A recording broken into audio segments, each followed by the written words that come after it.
Kakaibang resort dito sa Bulacan kung saan meron siyang mga rock formations na hindi na mahirap akyatin pa. Tapos, sobrang ganda ng mga pwede mong makuhang pictures dito. Meron pa silang malawak at maraming mga pools dito.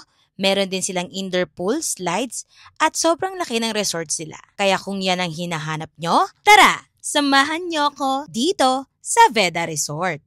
Ang Veda Resort ay isang malaking resort kung saan ay nag-o-offer sila ng kakaibang experience.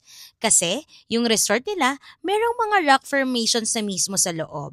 Hindi mo na kailangang mag-hiking kung hindi aakyat ka na lang sa mga stairs nito.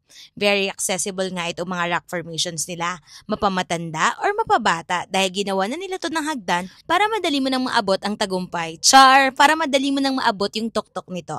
Pag-akyat mo naman sa pinakataas ay makikita mo yung buong resort nila dito at makikita mo na rin yung buong paligid dahil sa sobrang taas nito. Aside nga sa kakaiba nilang mga rock formations dito ay meron silang malawak at maraming pools dito.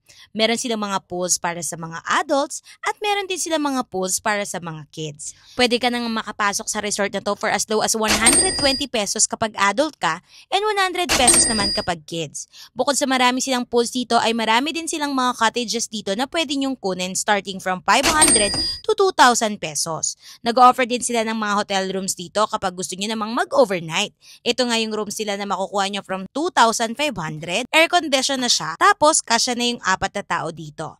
May kasama na siyang toiletries, may drawer, may refrigerator, may lamesa at upuan sa loob ng kwarto. Meron na rin siyang sariling CR na may kasama pang shower. By the way, located nga pala sila sa Talbak, DRT Bulacan. Pero hindi ito yung usual na dinadaan natin pag pupunta tayo sa DRT.